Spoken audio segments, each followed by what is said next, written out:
Bonjour. Alors, je vais vous demander de vous présenter succinctement. Donc, beaucoup de gens vous connaissent à Cournonterral, mais peut-être pas tout le monde du coup. Oui. Donc je suis William Hars et la principale caractéristique, c'est que j'ai été le maire de ce village pendant 6 ans sur la mandature précédente, de D'accord. 2020 à 2026. Et professionnellement, je suis directeur adjoint d'un centre de formation des personnels territoriaux qui travaillent dans les collectivités locales D'accord. depuis bientôt 40 ans. Et ça s'arrête le 30 juin puisque je prends ma retraite. D'accord. Voilà. Ok. Comment vous avez vécu cette élection, cette défaite entre guillemets, parce que c'est un mot qui est revenu sur les réseaux sociaux. Il y a une personne pas très sympa parler de défaite, donc j'utilise le même mot par provocation, mais je vois pas ça comme une défaite. Mais ça reste une défaite parce que dans une élection, il y a un gagnant et un perdant. On a perdu l'élection. Moi, je suis un républicain et un démocrate convaincu, donc il faut accepter le scrutin et le verdict des urnes, comme on dit. Après, ça reste une toute petite défaite parce qu'on perd de 84 voix. Et ce que j'observe, c'est qu'à côté de ça, il y a beaucoup de gens qui ne sont pas allés voter. Environ 2000 électeurs qui se sont pas déplacés, dont certains nous disent aujourd'hui, mais c'est trop tard, on refait pas le match, nous disent aujourd'hui que ils pensaient tellement qu'on allait être réélus facilement qu'ils sont pas allés voter. Voilà. C'est dommage. Il faut que les gens aient bien en tête que le droit de vote, c'est quelque chose de précieux. Il y a des gens qui sont morts pour ça, qui sont battus pour ça, donc à ne pas négliger. Et il faudra pas le négliger non plus en 2027 là pour les présidentielles. Faut y penser. Voilà, donc il y a une toute petite minuscule défaite. Donc pour l'autre camp, c'est une toute petite, une minuscule victoire aussi. Et il faut en tenir compte. Il y a quasiment autant d'électeurs qui ont voté pour nous ou qui ont voté pour nos adversaires à 84 voix près. Après, je pense qu'on n'a pas suffisamment fait campagne. On a travaillé jusqu'au bout. On est vraiment jusqu'au bout, jusqu'à la dernière semaine. Mais on a peut-être pensé de façon trop optimiste que notre bilan était bon et que ça suffirait peut-être pour être reconduit. Ce que j'analyse surtout, c'est que c'est dommage pour nous et pour la commune parce que un mandat c'est très court. Le nôtre l'a été particulièrement puisqu'il a été amputé par la période Covid. Le cri du Covid, oui. Ce mandat a été télescopé par la guerre en Ukraine ça s'est traduit par des augmentations de coûts, de matériaux, d'énergie, etc. Donc un sentiment d'inachevé et on aurait eu besoin d'un deuxième mandat pour vraiment aller au bout de nos projets. Et on n'aura pas cette occasion. Voilà. Après, notre rôle aujourd'hui, c'est d'être observateur et surtout de veiller à ce que l'intérêt général soit préservé dans ce qui va se passer. Ce qui risque d'être un peu compliqué sur certaines questions. Alors, durant cette campagne, est-ce que vous avez, comme moi, perçu quelques mensonges ? C'est un peu. Alors, ça a été une campagne assez. Comment la qualifier ? Agressive ou sauvage. Alors, c'est un peu effectivement le rôle des challengers de critiquer ce qu'ont fait les élus en place. Mais là, il y a eu des procédés qui sont totalement condamnables. Alors, on a déjà fait tomber quelques mensonges, puisqu'on peut parler de contre-vérité, mais faut arrêter de faire des périphrases. Une contre-vérité, c'est un mensonge. Ouais. Et il y en a d'autres, effectivement, qui ont été proférés et qui, sans doute, ont été crus par une partie des électeurs. Voilà. Là-dessus, il y a plusieurs moyens. Alors c'est ce qu'on a choisi plutôt, c'est au cours des conseils municipaux actuels et à venir. À chaque fois qu'on aborde des questions, on fait tomber le masque, quoi. Ça a été le cas là pour ce qu'a coûté l'école Eliette Bonamy, par exemple. On a fait avouer à l'école, au groupe majoritaire, qu'ils avaient menti en disant que le coût avait doublé par rapport aux prévisions, en disant qu'elle n'avait pas coûté 12 millions de TTC, mais 12 millions hors taxes. C'est une grosse différence en plus. Voilà. Et oui, il y a eu effectivement des affirmations purement mensongères pour nous discréditer. Bon, ça c'est un peu c'est un peu le rôle aussi encore une fois des challengers de discréditer. Mais tout n'est pas permis. C'est-à-dire qu'il y a quand même des règles et des règles de vérité et de transparence qui n'ont pas été respectées par nos adversaires, ça c'est clair. La commune, elle est au bord du chaos, vraiment économique? Au niveau financier? Oui, oui. Non, mais non. Parce que, alors d'une part, hein, je l'ai expliqué à plusieurs reprises pendant la campagne et depuis, nos comptes sont examinés par les autorités de l'État, par la préfecture, par le contrôle de légalité. Et donc le budget d'une commune, il est obligatoirement voté en équilibre. On ne peut pas être une commune, mais c'est pareil pour un département ou une région, on ne peut pas être en déficit ou en déséquilibre comme se le permet l'État. Ce qui est assez marrant quand même, c'est l'État qui fixe les règles, toutes les règles. Et elle est en Il déficit. s'autorise, l'État s'autorise à être en déficit de plusieurs milliards et impose aux collectivités qu'elles soient en équilibre. Donc les budgets de courant général ont toujours été équilibrés. On n'a jamais reçu ni d'alerte ni de quoi que ce soit des services de l'État, de la direction départementale des finances publiques. Voilà. Ce qui est vrai, c'est que la situation était tendue parce qu'on a eu à faire face à de gros investissements, assez colossaux pour une commune comme la nôtre. Un groupe scolaire, on l'a dit, une école neuve à construire dans l'urgence, et cette fameuse halle des sports qui fait beaucoup de débats. Voilà. Et alors c'était tendu, mais réalisable parce qu'on a, pour équilibrer tout ça, pour abonder les caisses de la commune, ben on a d'abord cédé quelques actifs. Il y a notamment une vente de terrain de 3,7 millions qui a été réalisée, cachée, enfin. Mais qu'on retrouve pas dans le budget 2026, donc effectivement, ça nous cause souci, ça pose véritablement une question. Et oui, donc une situation tendue jusqu'en 2029, c'est-à-dire les 3 premières années. On mesure l'endettement d'une collectivité avec le nombre d'annuités, le nombre d'années qu'il faut pour rembourser la dette. Et là, on a un pic, effectivement, en 2026 qui est à 18 années. On a un seuil de vigilance qui se situe entre 12 et 15 ans. 12 ans, c'est vigilance, 15 ans, c'est un seuil d'alerte. Et donc, dès 2029, un retombé à 11, pratiquement 12 années de remboursement de la dette. Ce qui était normal. Et à la fin du mandat, on était à 8. Donc, on était vraiment à un niveau tout à fait acceptable. Le dernier élément pour indiquer qu'on n'est pas si dans un état si catastrophique que ça, c'est que tous nos projets, ils sont financés par l'État, le département, la métropole, la région, et que les emprunts que l'on fait, c'est auprès de la Caisse des dépôts et consignations. Plus exactement, c'est la Banque des territoires. Et ça, c'est le circuit de l'argent public, c'est l'État. Je pense pas que ces gens-là prêtent à la légère. Quand ils suivent sur des projets, c'est que ces projets sont solides, sont sérieux, voilà. Alors justement, l'école, on l'a payé vraiment trop cher, parce que c'est ce qu'on entend, ce qu'on a entendu pendant la campagne, et je pense qu'il y a des choses qui n'ont pas été suffisamment détaillées par ceux qui critiquaient, notamment le fait que l'école était extensible, on pouvait ajouter 2 classes. Que la cuisine était, les repas étaient faits sur place. Ce que j'ai retenu. En fait, on a voulu une belle école. Ça, c'est vrai. On aurait pu faire une école moins chère, sans doute moins belle, sans doute moins éco-responsable, parce qu'on a aussi voulu qu'elle soit éco-responsable. On a une cour oasis, on a fait des choix. Ce qui a généré un surcoût léger, c'est qu'on a choisi le procédé de conception-réalisation. C'est-à-dire que le même groupement d'entreprises a fait le projet, donc la maîtrise d'œuvre, et la réalisation. Alors pourquoi on l'a fait? C'est pour gagner du temps, d'une part, parce qu'on n'a pas fait 2 appels d'offres, on a fait en un coup. Et puis parce qu'il y a un lien de confiance dès le départ entre celui qui conçoit le projet et les entreprises qu'il va mobiliser pour réaliser le projet. Voilà. Et ça, il y a un léger surcoût. Ça, on ne peut pas le cacher.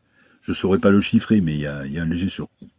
Ce qui a contrarié le projet dans la temporalité, c'est les questions hydrauliques Et on a dû effectivement assurer la transparence hydraulique du bâtiment. Ouais. C'est-à-dire que l'eau, quand il y a du ruissellement, passe sous le bâtiment. Elle est sur pilotis, elle est surélevée, et ça a pu générer un léger surcoût. Mais entre le moment où on a lancé les appels d'offres et le coût réellement constaté, il y a moins de 2% d'écart. Ce qui est que dalle. Pour des ouvrages de cette envergure, ce qu'on constate d'habitude dans les projets publics, c'est entre 5 et 10% d'écart. Entre ce qui avait été prévu, nous on a moins de 2. D'accord. Mais c'est vrai que moi j'admets qu'on aurait pu faire une école moins belle, avec des espaces moins généreux.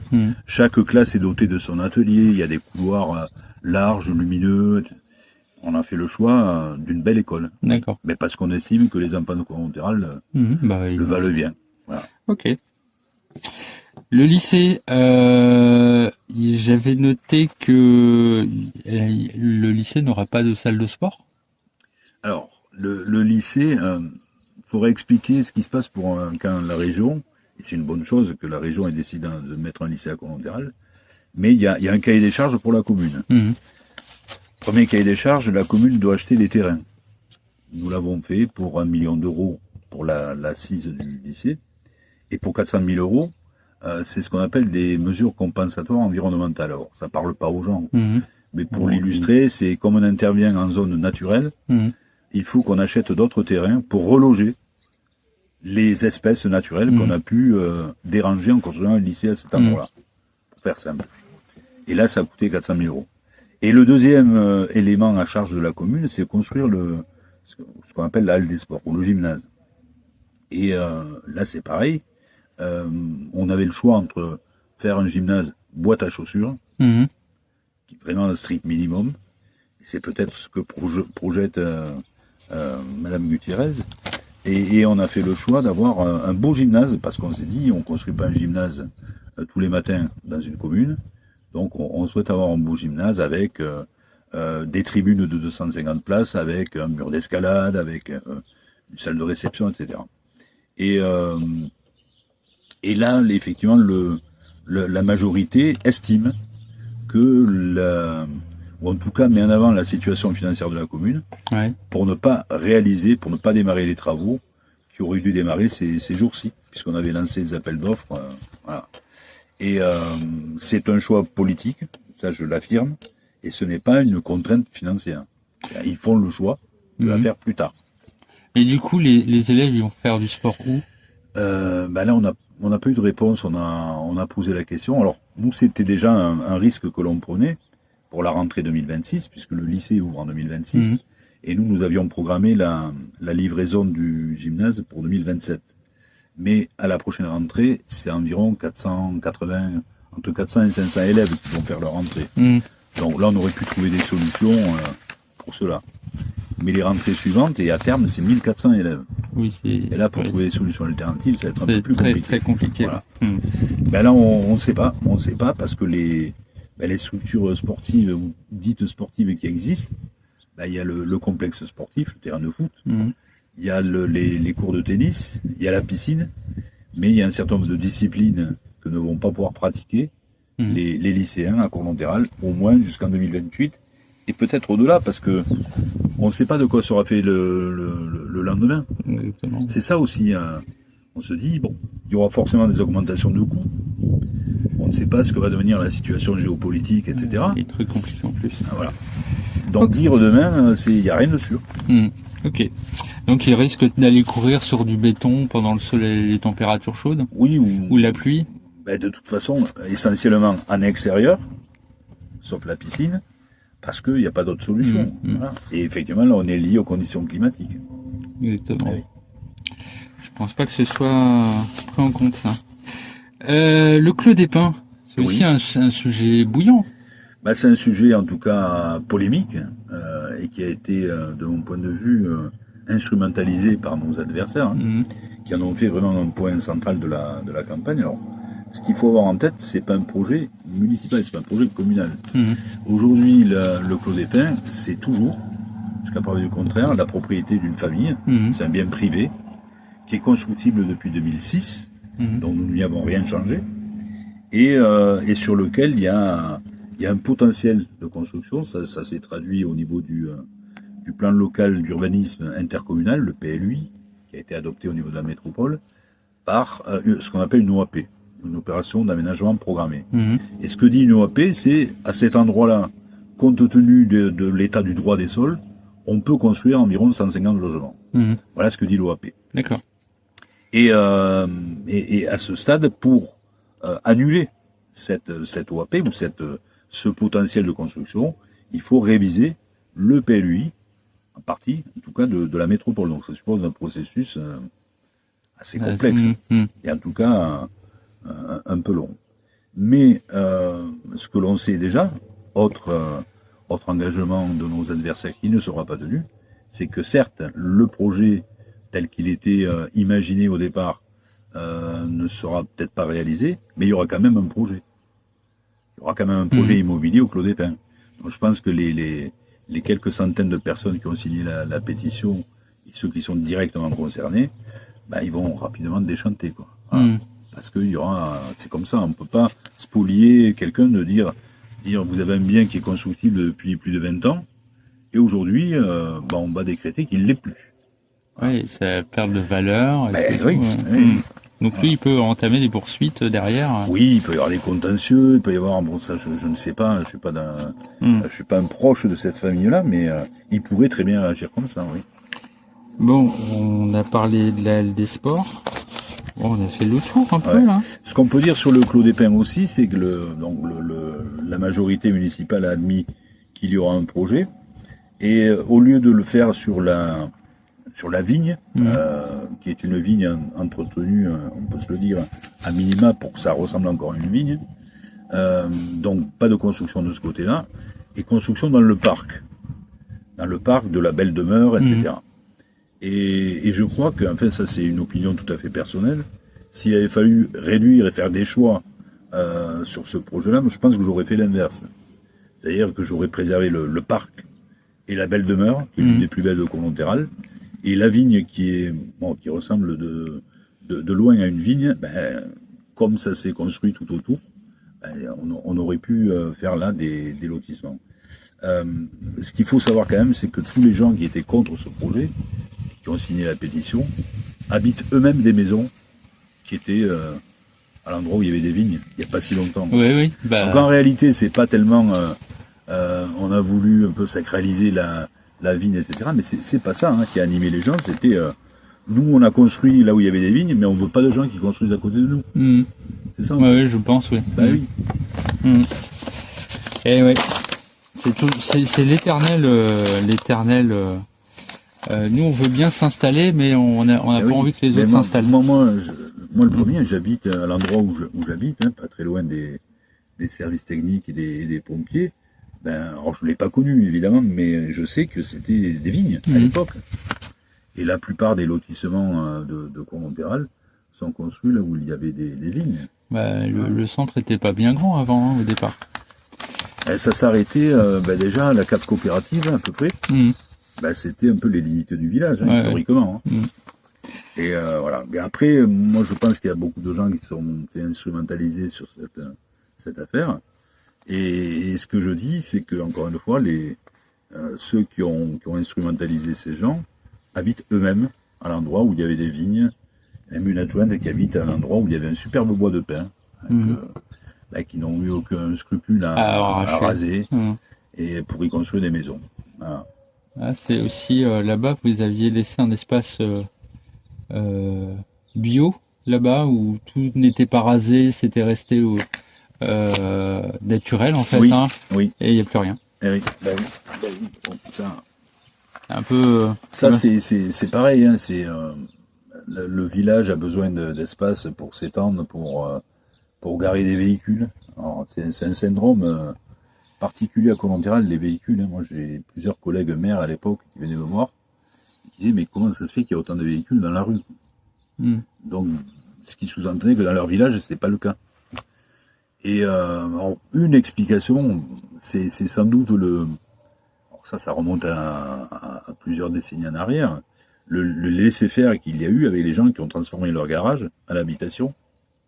Il y a un certain nombre de maisons du centre, notamment, Mhm. pour lesquelles le garage a été transformé en pièce d'habitation. Donc, si on ne garde plus la voiture dans le garage, ça veut dire qu'elle est dans la rue, quoi. Ouais.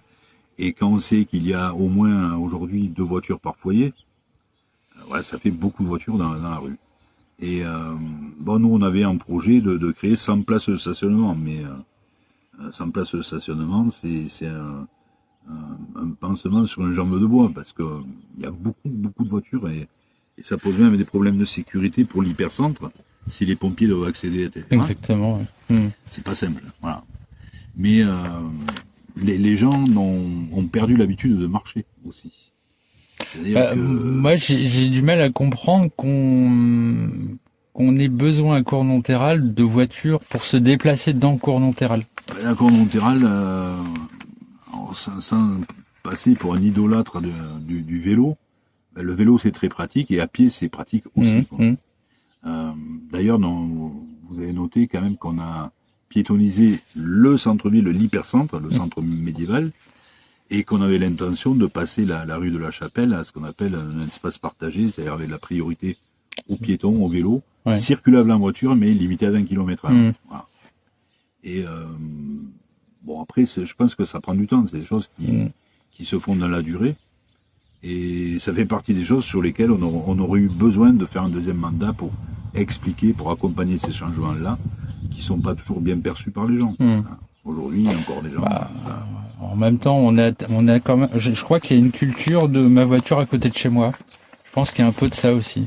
Alors, il faut aussi dire que, qu'à Cournonterral, on est un peu obligé d'avoir une voiture, parce qu'on n'est pas gâté au niveau des transports en Oui, commun, c'est pour vrai. l'instant. Mhm. On a le projet de bus-tram dont j'étais un ardent défendeur, hein, avec quelques collègues maires.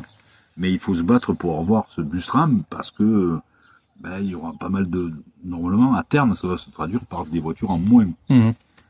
Parce qu'avec des transports en commun efficaces, fluides, rapides, sécurisés aussi, et gratuits, alors jusqu'à présent, on ne sait pas si ça changera, le choix est vite fait quand même, hein, entre l'entretien d'une voiture, le prix du carburant qui est en train d'exploser, et qui va exploser durablement. Ouais. Faut pas croire que c'est une crise passagère, hein, du tout.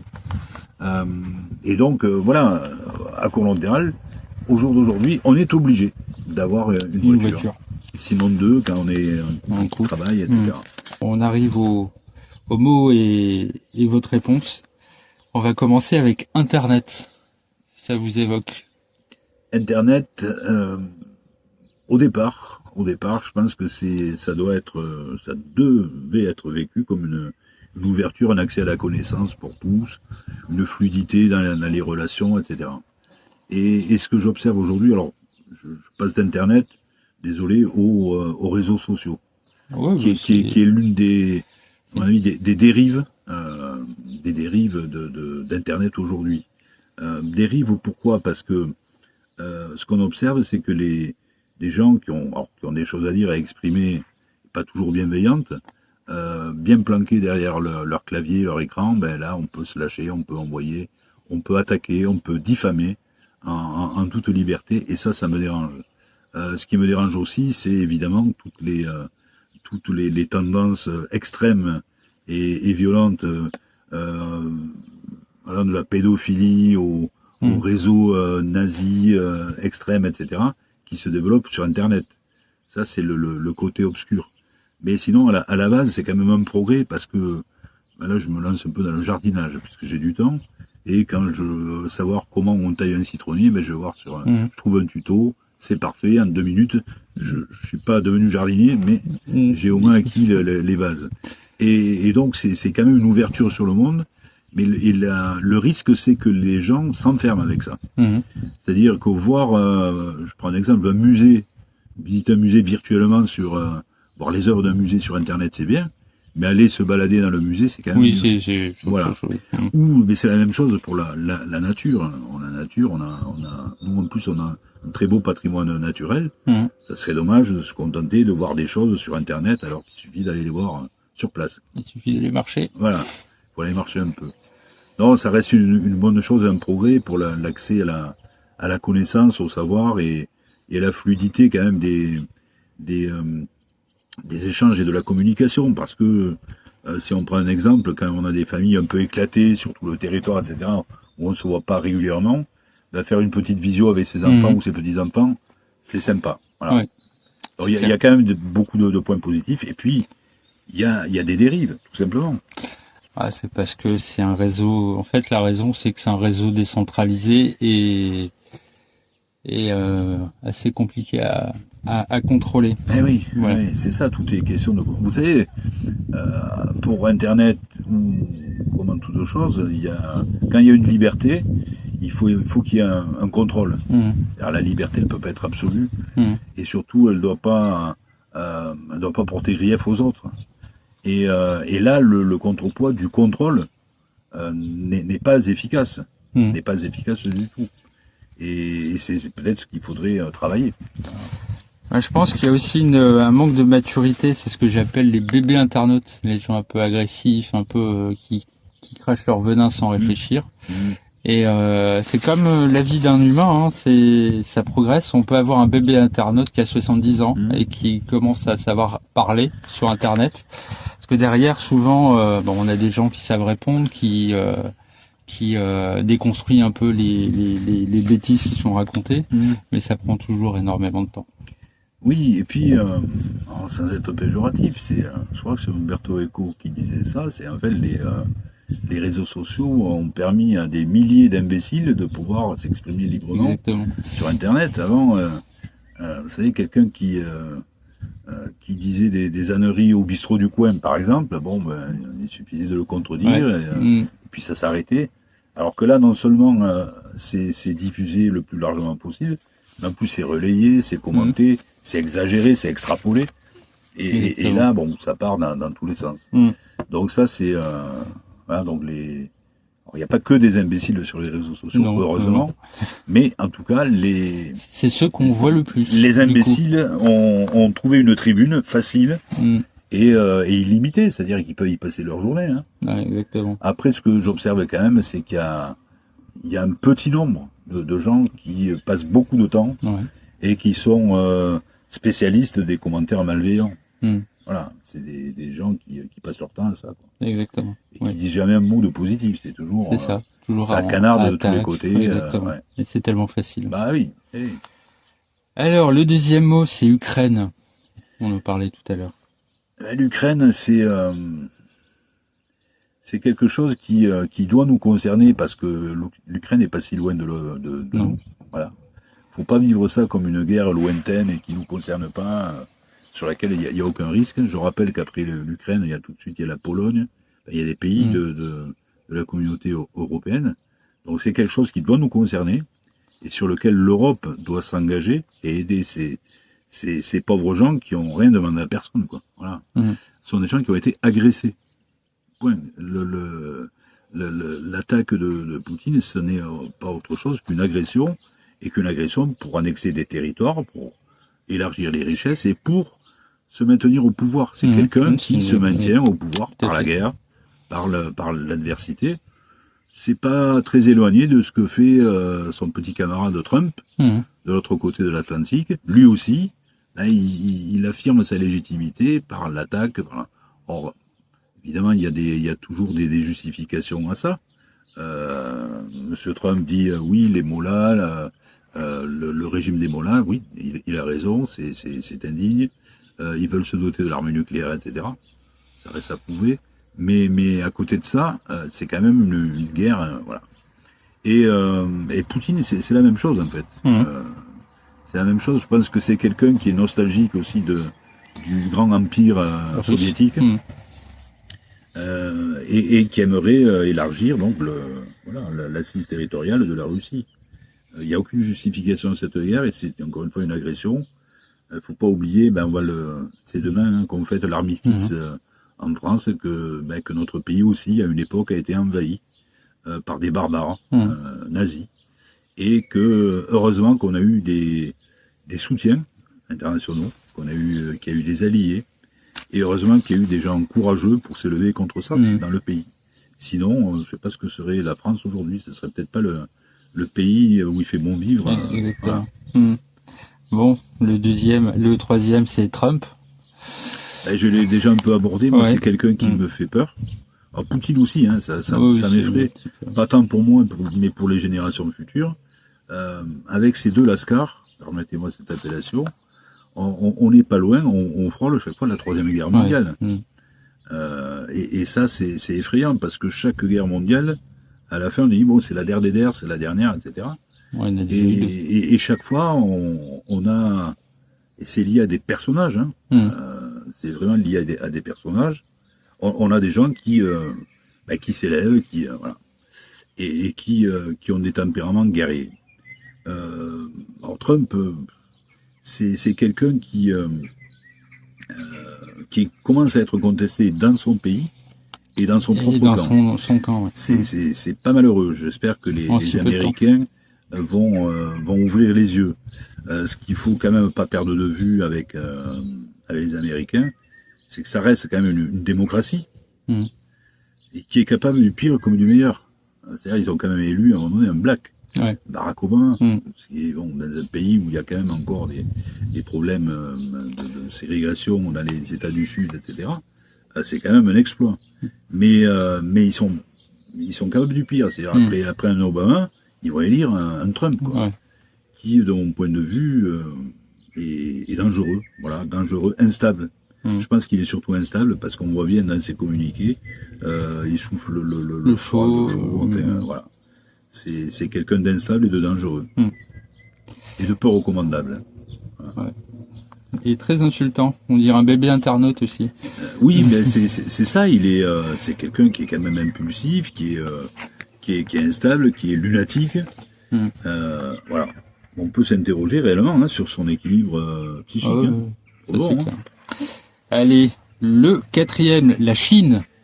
Sujet intéressant aussi. Alors, la Chine, c'est plus sournois parce qu'en fait la Chine, c'est qui aussi a des visées territoriales et économiques, mais ils le font de façon plus feutrée, plus discrète. Voilà, plus discrète. La Chine a déjà gagné l'Afrique. Ouais. Voilà, l'Afrique est clairement à basculer pour la Chine. Les Chinois sont partout en Afrique. Et donc, ils visent une expansion économique et territoriale, là aussi, assez inquiétante. Mais jusque-là, c'est pacifique. Après, il y a aussi cette guerre économique qui menace nos entreprises, nos emplois, etc. J'ai l'impression qu'on est assez impuissant, jusqu'à présent en tout cas, contre cet empire économique là qui déstructure tout. Mais pour l'instant, c'est pas guerrier. Alors, en tout cas, c'est moins connu parce qu'ils n'ont pas hésité aussi à aller. Il y a eu quelques génocides, et des peuplades. Enfin, ce qu'ils font aussi avec le Tibet, etc. Ce qu'ils veulent faire aussi avec Taïwan. Enfin bref, il y a aussi quand même des humeurs guerrières chez ces gens-là. Mais pour l'instant, ça avance plutôt de façon plus sournoise. Exactement. Après, on a écologie. Alors l'écologie, l'écologie, soit c'est la tarte à la crème, c'est-à-dire tout le monde est écolo, voilà. Soit on a véritablement pris la mesure de l'enjeu du changement climatique et de la préservation des espaces naturels, qui est un véritable enjeu politique et je dirais humaniste. Si on veut vraiment préserver la planète, alors pas seulement pour que les générations futures aient quelques arbres musées, mais pour l'équilibre de la vie sur Terre, il faut engager des actions et assez radicales. C'est un véritable enjeu. Alors ça veut dire aussi qu'il faut aussi s'employer pour que les collectivités, les pouvoirs publics en tout cas, développent des écologies, des énergies alternatives. Donc moi j'y crois beaucoup. Il faut qu'on travaille moins, qu'on fasse travailler moins le pétrole, le charbon, le gaz, etc. et qu'on aille vers le solaire, vers l'éolien, je crois que les crises en ce moment obligent un peu la France voilà, pousse à pousser, ça. Mais je trouve que c'est pas assez radical parce que les aides il y a quelques années qui étaient attribuées pour mettre une chauffage solaire chez soi ou mettre des panneaux photovoltaïques se sont réduites comme peau de chagrin. les crédits fonds verts de l'État ont diminué. Euh, alors après, il y a des sujets plus polémiques comme les ZFE, comme le ZAN. Alors le ZAN, c'est pas le bonbon à la réglisse que connaissent les gens, c'est zéro artificialisation nette. C'est-à-dire que, en gros, nos communes qui se sont étalées sur les espaces naturels et agricoles pendant des décennies ne devraient plus s'étendre justement et devraient occuper ce qu'on appelle les dents creuses, c'est-à-dire réinvestir la ville sur la ville. Et mais c'est pareil, si on veut vraiment préserver des espaces naturels qui, on le sait, quand c'est arboré, quand il y a des espaces verts et des cours d'eau, etc., ça tend à réduire les distorsions climatiques et les effets de sécheresse. Bah, il faut aussi qu'on limite l'empreinte de l'homme sur la nature. Alors c'est pas simple parce que l'humanité se développe et dans notre région, les 1000 habitants qui arrivent tous les mois dans l'Hérault, faut bien les caser quelque part. Voilà. Alors ce qui derrière provoque une autre crise et un autre problème, c'est celui du logement. C'est-à-dire que les gens n'ont plus de quoi se loger décemment, n'arrivent plus à se loger. Et j'estime qu'avoir un toit décent pour sa famille, pour soi et sa famille, c'est un droit souverain du citoyen. Quoi. Et là, il faut apporter des réponses. On est là pour ça. C'est clair. Alors, après, on a présidentielle. Alors, je vais être franc et sincère. C'est la première fois à l'approche d'une élection présidentielle où je me dis, mais enfin, pour qui je vais voter et qu'est-ce que je vais faire? Est-ce que je vais seulement aller voter? C'est-à-dire ce qu'on nous présente comme quelque chose d'inéluctable, c'est-à-dire le face-à-face entre LFI et le RN, moi je m'y refuse. C'est-à-dire je ne m'inscris pas du tout dans ce schéma-là. Et j'espère que... Mais le temps va être court, parce que vu le nombre de candidatures, j'en vois pas... il n'y a pas un qui ressort. Personne qui ressort et personne de séduisant pour l'instant. Donc c'est une élection qui m'inquiète énormément, en fait. Voilà. Alors que sur les élections précédentes, bon, il y avait quand même des alternatives, il y avait des choix qui étaient proposés. Après, bon, faut pas désespérer, hein. Les choses vont peut-être évoluer. Mais en tout cas, ce qui aujourd'hui est proposé me séduit peu. Voilà. Encore une fois, je suis un démocrate et un républicain convaincu, donc les forces politiques qui s'assoient sur les principes républicains et qui piétinent les valeurs républicaines n'auront pas mon adhésion. Voilà. Plus sympa, Cournonterral. Cournonterral, c'est mon village, hein. J'y suis pas né, mais j'ai choisi d'y habiter, d'y vivre, d'y faire grandir mes filles, etc. Et j'ai pas choisi au hasard, hein. Je l'ai toujours dit, Cournonterral a d'abord le principal atout, c'est que c'est un village qui a une identité, qui a un caractère. Il y a des villages, bon, on peut les traverser, il y a pas. Bon, il y a un véritable caractère, il y a une identité, et puis qui est ancré vraiment dans des traditions, etc. Alors occitane notamment. Et puis la localisation de Cournonterral qui est pour moi idéale. Alors, je suis montpelliérain pur sucre, je suis né à Montpellier, j'ai grandi à Montpellier, mais j'ai choisi d'habiter à Cournonterral parce que on est dépendant de la grande ville de Montpellier, mais Sète et le bassin de Thau plus largement, moi ce sont des lieux que j'aime beaucoup, Bouzigues, Metz, Marseillan, Sète, et on est aussi proche de Montpellier que du bassin de Thau. Et puis pour ceux qui aiment la plage, je suis pas fan, mais j'aime bien aller sur le littoral. On est pas loin du littoral et on est à équidistance entre l'arrière-pays, Versignac, etc. Donc situation idéale.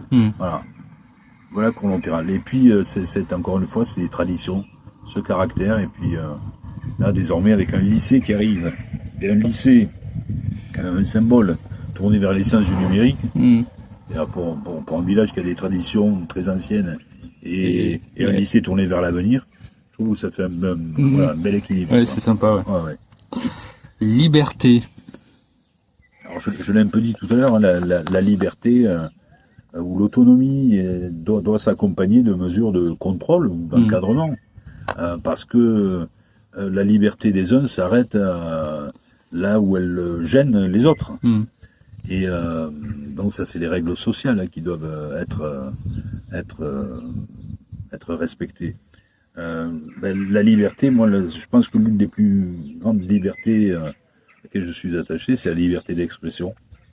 Mais encore une fois, avec les limites qu'on évoquait, le respect de l'autre. Voilà. Et ça, pas d'insultes, parce qu'il y a des gens qui commettent des délits tous les jours, des propos racistes. Aujourd'hui, tenir des propos racistes, c'est un délit. Oui. C'est puni par la loi. Voilà. Tenir des propos antisémites, c'est un délit. Voilà. Et ça, c'est pour moi, c'est voilà les limites de la liberté d'expression, c'est ça. Mais l'esprit contradictoire, le pouvoir débattre, pouvoir avoir des débats d'idées, mais sur le fond et pas seulement sur des incantations. Pour moi, c'est important. Voilà. La critique. La critique, il faut l'entendre. Il faut l'entendre parce qu'on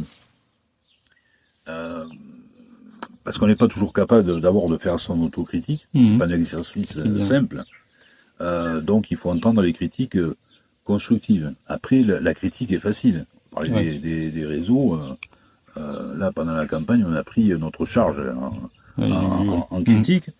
Mais à part ça, voilà, ça doit être constructif parce que il faut toujours essayer d'objectiver les choses et pas rester sur les premières impressions, sur les ressentis. Moi, je crois beaucoup à l'intelligence collective. Alors, on parle beaucoup d'intelligence artificielle. Moi, je préfère l'intelligence collective. Mais elle est surtout artificielle. Voilà. Oui, c'est ça.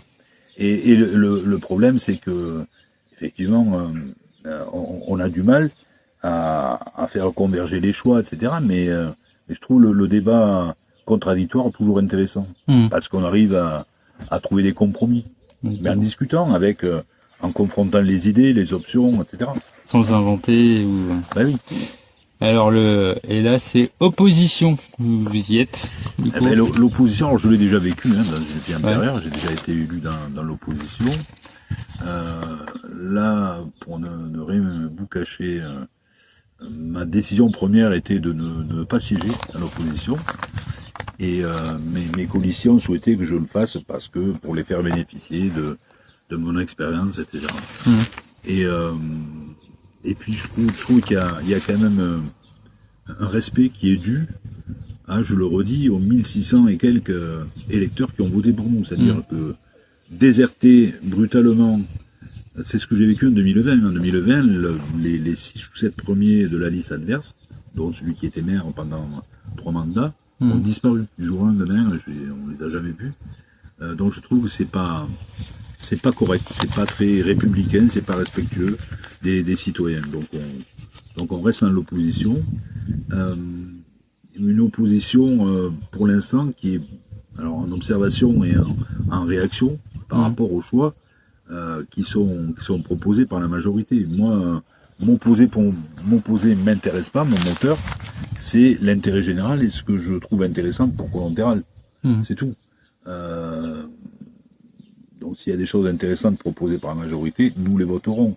On n'est pas sur une opposition de principe, on n'est pas des agités comme on voudrait le faire penser. Oui, voilà, c'est ce que j'ai l'impression que j'ai, c'est qu'on essaie de vous faire passer pour des gens agressifs, toujours à la critique. Il suffit d'observer quand même les débats, on n'est pas forcément agressif, on a de la conviction, on défend des valeurs, on défend des idées, des projets pour ce village, donc on le fait avec conviction et avec du cœur, mais on n'agresse pas, et on n'agresse pas les personnes. En fait, l'exercice politique est un exercice singulier et délicat parce qu'il faut différencier les idées des personnes. Moi, quand je critique un projet, je critique pas forcément la personne. Ben non, c'est le projet ou l'idée qu'elle défend ou qu'elle propose. Voilà. Après, bon, j'ai pas d'animosité particulière pour les gens. Je pense que les gens qui sont face à nous aujourd'hui, je les connais pas. Mais j'ai envie de dire, c'est C'est le cas pour la plupart des collatéralistes. C'est pas des gens forcément très connus dans la commune qui ont ou investi de longue date dans des associations ou autres. Donc il faut les mettre à l'épreuve et voir un peu ce qu'ils ont à proposer. Mais j'ai envie de dire, ça démarre mal. Ouais. C'est-à-dire que si on voulait vraiment qu'on développe nous un esprit coopératif, il fallait pas commencer par des tricotés. Ce qui a été fait. Ouais. Voilà. Et vous trouvez que Cormontéral c'est dangereux? Il y a une insécurité à Cormontéral? Non, mais ça fait partie des peurs qui ont été agitées pendant la campagne. Je vais même vous dire mieux, parce qu'il suffit pour ça, je vous y engage, d'aller voir les chiffres de la délinquance sur le site du ministère de l'Intérieur. Et je vous avoue, j'ai même été surpris, c'est-à-dire que les chiffres de Cormontéral, alors pour tout ce qui est cambriolage, atteinte aux personnes, agression, vol, etc., sont plus intéressants, sont plus positifs que la plupart des communes voisines, dont on croirait que c'est un havre de paix, etc. Donc c'est une fausse idée, là aussi, l'une des peurs voilà, mais ça a été, ça rejoint la question que vous me posiez tout à l'heure, qu'est-ce que j'ai ressenti dans cette campagne. On a agité toutes les peurs. Voilà. On a même dit qu'on allait construire 700 logements à Cormontéral.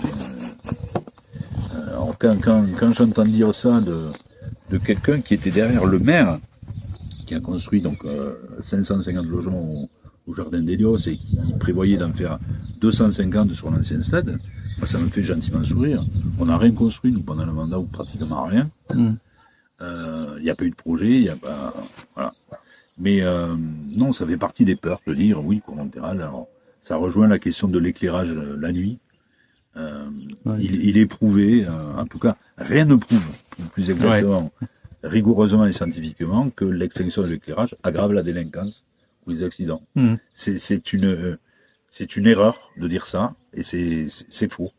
Il y a une universitaire là, qui a livré tout récemment une étude précise là-dessus, et qui démontre qu'il n'y a pas de corrélation directe entre l'extinction de l'éclairage public et la délinquance. En revanche, ce qui est démontré, là avec certitude par tous les scientifiques, c'est incontestable, c'est les nuisances que ça apporte d'abord sur la biodiversité, sur les animaux. C'est une catastrophe. C'est véritablement catastrophique pour la biodiversité et pour la santé humaine aussi. Ouais, on oublie de le dire. On oublie de le dire. Alors j'ai même fait des découvertes. J'ai découvert que ça favorisait le développement des allergies, tout simplement parce qu'avec l'éclairage nocturne, les végétaux continuent de se développer, etc., de fructifier, etc. Et donc ça amplifie la pollinisation à laquelle sont sensibles les gens allergiques, par exemple. Mais il y a aussi l'éclairage qui filtre dans les maisons. Enfin, physiologiquement, on a besoin d'obscurité totale. Voilà. Et les gens oublient qu'il n'y a pas si longtemps, c'est pas très récent l'éclairage public en fait. Les gens se disent on a toujours l'éclairage public, c'est pas vrai. Ma génération par exemple. Voilà. Mais on a besoin d'obscurité totale. Nous en tant qu'êtres humains, mais les animaux, la nature, les oiseaux, enfin voilà. Et alors je pense que il y a eu aussi, ça a été l'un des enjeux de cette élection. Et je trouve que c'est dommage d'avoir limité les enjeux d'une élection pour un mandat qui est stratégique. C'est-à-dire que les collectivités, là, pour le prochain mandat, vont devoir vraiment affronter de vrais enjeux. D'avoir dire, bon, on éteint ou on allume la lumière. Je trouve que c'est un peu dommage. Voilà. D'autant plus qu'il y a certains locaux qui restent allumés la nuit, voire tout le temps. Oui, alors ça c'est le gag. C'est le gag, oui. C'est le feuilleton. Une de mes colistières, Amélie, habite face à la salle du peuple et elle fait le constat, semaine après semaine, que la lumière reste allumée. Voilà. C'est un détail, mais c'est aussi une façon de fonctionner. Mais de se dire, bon, on éteint la lumière en sortant, quoi. Mais en fait, les économies d'énergie reposent avant tout sur les bonnes pratiques des gens. C'est-à-dire, quand on chauffe à 22 ou 23, alors que entre 19 et 21, c'est bien suffisant. Quand on oublie d'éteindre la lumière ou le chauffage dans une salle qui va être inoccupée, ou une salle de classe qui va être inoccupée, voilà, les premiers mois de l'école Bonnel, j'étais foudrage tous les soirs parce que je voyais que la cour restait allumée, enfin les locaux restaient allumés jusqu'à 22h. Et je dis, mais enfin, mais alors, j'ai eu la réponse, on n'arrivait pas à régler l'horloge du truc. Donc maintenant c'est réglé, c'est éteint. Et ça me rendait fou. Je dis, mais enfin, mais c'est des kilowatts là qui partent en fumée, c'est vraiment idiot. Mais tous les gens, pareil, hein, là, nous, on avait sensibilisé les associations qui ont accès à des locaux communaux, en essayant de les responsabiliser sur les températures, sur l'éclairage, etc. Après, moi, je crois qu'il n'y a pas d'autre moyen, c'est un peu par la technique qu'on y arrive. Maintenant, il y a des systèmes centralisés et de programmation qui permettent de réguler ça, quoi. Parce que sur 10 usagers, il y en aura 9 qui seront vertueux, et puis un dixième. Il y en a un qui gâchera tout. Donc il y a toujours des failles. Alors que si on a un système centralisé de régulation, on appelle ça des systèmes GTC, ça permet de faire de sacrées économies. Et vous pensez que ces mêmes personnes éteignent pas la lumière chez eux? Ça peut être rigolo à essayer de voir. Oui, je n'en sais rien, mais vous savez, les gens sont beaucoup moins vertueux pour ceux qui considèrent comme acquis, c'est-à-dire le bien commun. Je pense pas que les gens qui jettent des saloperies dans la nature ou dans la rue, c'est peut-être très clean chez eux, hein. Mais chez eux, c'est sacré. Et tout ce qui est le bien commun, malheureusement, ces gens-là le respectent pas toujours. Voilà. C'est vrai. Et moi, c'est pareil, les dépôts sauvages, c'est quelque chose que je ne comprends pas. On a une déchetterie. Elle est juste à côté. Oui. Alors le pire de tout, c'est les encombrants, parce que pour avoir fait quelques nettoyages citoyens, parfois on retrouve un canapé, mais bien loin dans les broussailles et tout. Il a fallu peiner pour aller le jeter. Alors quand vous savez que passez un coup de fil, vous mettez sur le trottoir, le service encombrant, ils viennent ramasser votre canapé, il faut être maso. Pour aller s'emmerder à le foutre là-bas. Et pour prendre le risque en plus de se prendre une amende. C'est combien une amende déjà pour ce genre de choses? C'est 250 € minimum? Minimum, mais ça peut aller beaucoup plus loin. Voilà. Ça dépend. Et ça, c'est le truc que j'arrive pas à comprendre. Là, honnêtement, on a trouvé de tout, des frigos, des télés, mais vraiment, alors, au bord du chemin, on peut se dire, le feignant, il ouvre son coffre, il le dépense. Mais non, dans les broussailles. On est allé les porter. C'est pas respectueux. Voilà, bon, ça se termine. Ben oui.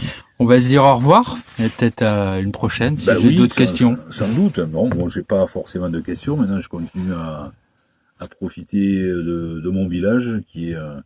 on a entendu tout, n'importe quoi. Oui, un village devenu triste, mort. Moi, je trouve que c'est un village vivant, festif, humain, qui vit, et que j'aime beaucoup. Voilà, j'aime l'ambiance de Colonterral, et je ne crois pas que sous notre mandat, en tout cas, on ait dégradé cette image de village festif. On nous a même assez reproché de faire qu'il y ait du bruit, qu'il y ait des manifestations bruyantes, etc. Bon.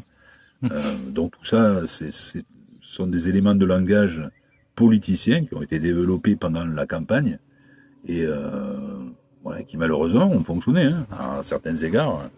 On peut se dire que finalement les gens y ont cru. Mais tout ça repose sur du vent, hein, que ce soit le fait que ce soit un village mort. Je m'étais livré un calcul. Il y a plus de commerces qui ont ouvert, commerces ou d'activités qui ont ouvert sous notre mandat, qui n'en ont fermé. Mathématiquement, ça, on le démontre, mais quand on veut. Et laisser dire à des gens, tous les commerces sont fermés, le village est mort, etc. C'est un pur mensonge. Moi, je pense qu'il n'y a pas que c'est pas que la ville. Si on ouvre un commerce qui correspond pas à l'environnement, à la ville, il est voué à l'échec. Ça, c'est sûr. Si on vend si on vend uniquement des chaussettes dans le centre de Cournonterral, pas sûr que ça marchera. Et pourtant, il y a pas si longtemps, moi je l'ai connu, il y avait une mercerie. C'est dommage. Il y avait un magasin informatique à Cournonterral. Ouais, On a eu un vélociste qui est pas resté très longtemps, mais ouais, du vélo électrique, ouais. voilà. Donc il y a des choses qui peuvent marcher. Après, tout est lié. Enfin, tout fait sens. Hein. Il y a la question du stationnement. Il faut pouvoir stationner. Il faut pouvoir accéder. Il faut pouvoir avoir une signalétique aussi pour attirer vers les commerces. Et aujourd'hui, on lutte quand même contre le syndrome des supermarchés. Mmh. Et nous, on est peut-être trop bien dotés avec un Carrefour Market, Et un un Intermarché, un Super U de l'autre côté. un Super U, un Lidl qui s'est ouvert à Fabrègues. Enfin, voilà. Ouais. Et les gens vont plus volontiers là pour des raisons aussi économiques. Hein. Faut pas se le cacher. Et donc le commerce de proximité décline avec ça. Après, c'est quand même un village qui a des atouts. Là, on accueille à Cournonterral. Alors, on a une zone d'activité, on l'oublie, pour un village qui se désertifie, qui accueille là, ça y est, les travaux ont démarré, l'un des fleurons des fouilles archéologiques en France. Voilà, Mosaïque archéologiste, un dossier sur lequel je me suis beaucoup battu pour qu'ils viennent à Cournonterral. Je suis très heureux qu'ils arrivent. C'est des gens qui travaillent avec l'État, avec le CNRS, avec la DRAC, etc., dans toutes les fouilles du sud de la France, hein, de Narbonne jusqu'à Arles, en passant par Murviel et Montpellier, bref. Et puis surtout, là aussi, c'est sans doute l'un des derniers dossiers sur lesquels j'ai travaillé, le développement économique. On a une entreprise leader européen en photo numérique qui vient s'installer à Canab, avec 80 emplois permanents et jusqu'à 240 emplois en saison.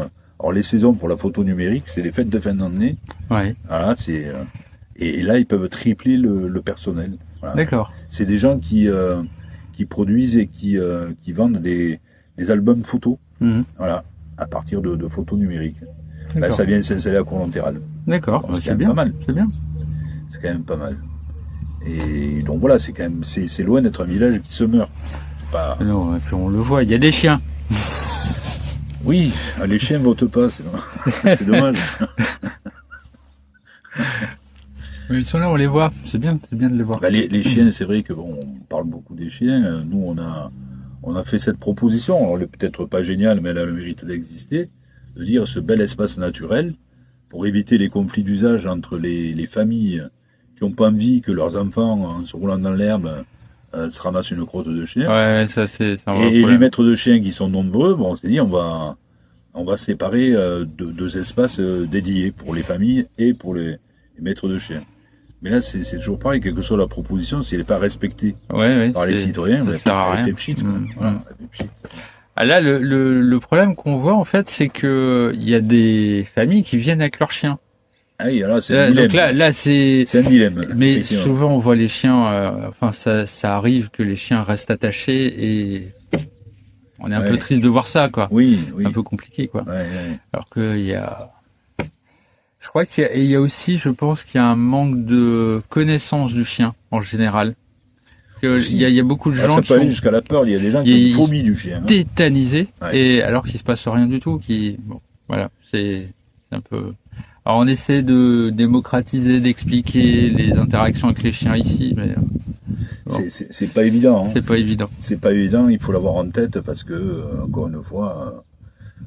il peut y avoir la phobie des chiens. Hein. Moi, je me souviens dans mon quartier, dans la cité où j'ai grandi, il y avait des voisins, ils avaient un chien loup énorme, très peureux, qui s'appelait Barry. Il était pas si peureux que ça, il m'avait mordu aux fesses une fois, et ce chien, alors qui était assez régulièrement en liberté dans la cité, il était plutôt agressif. Bon, il a jamais égorgé personne, hein, mais on avait tous la trouille de ce chien. De ce chien, ouais. Bah, ça, c'est un problème d'humain. J'étais gamin, j'avais une peur bleue de ça. Je me souviens, je le vois là. Mais après, j'ai eu des chiens, y compris berger allemand, j'ai eu le labrador aussi. J'ai eu 2 bergers allemands, des beaux chiens à caractère. Bon, voilà, c'était des pattes, quoi. C'était des chiens de famille. Hein. Après, il y a ce qu'on en fait du chien. Exactement, c'est souvent l'humain la cause. Il y a des gens qui trouvent fun d'avoir des chiens comme des armes. Et on peut faire d'un chien une arme, évidemment, hein, et une arme redoutable. Hein. Mais voilà, c'est pas fait pour ça. Les chiens ici, globalement, pour ceux qui voient la vidéo, il n'y a pas de chien agressif. Le plus réactif, c'est le mien. C'est Hermès, qui a un passé compliqué et il est toujours attaché pour des raisons de sécurité, évidemment. Et oui. Voilà. Voilà, on va vous laisser là. À bientôt. Merci, à bientôt.